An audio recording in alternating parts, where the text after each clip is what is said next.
Selamat pagi Indonesia. Anda menyaksikan seputar Bali terkini pukul 9 WITA bersama saya Agus Jagatraya. Menjelang Hari Raya Besar Keagamaan, baik Galungan, Kuningan maupun Idul Fitri, permintaan pangan diperkirakan terus mengalami peningkatan. Meski demikian, stok pangan di Kabupaten Badung dipastikan aman. Demikian disampaikan Kepala Dinas Peternakan, Perikanan dan Kelautan Kabupaten Badung, Made Madre.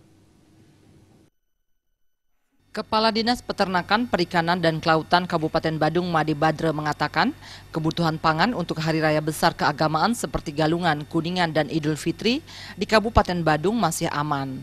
Hal itu berdasarkan pemantauan yang dilakukan pihaknya di lapangan.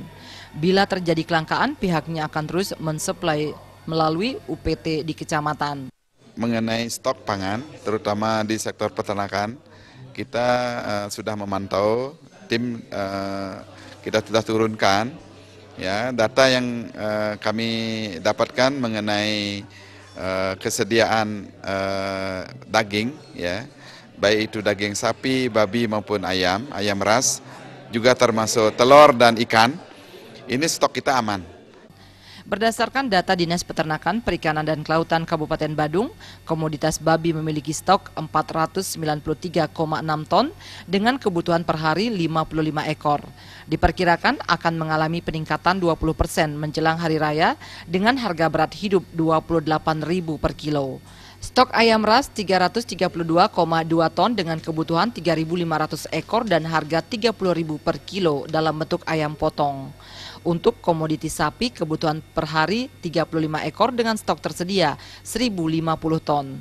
Harga Rp39.000 per kilo hidup dan Rp110.000 dalam bentuk daging dengan kualitas 1. Untuk ikan, kebutuhan per hari sebanyak 3 ton jenis kakap, termasuk untuk konsumsi kafe dan industri dengan stok saat ini 635 ton, sedangkan telur ayam ras tersedia 1.172 ton. Angga Ratana dan Alit Setiawan, Bali TV.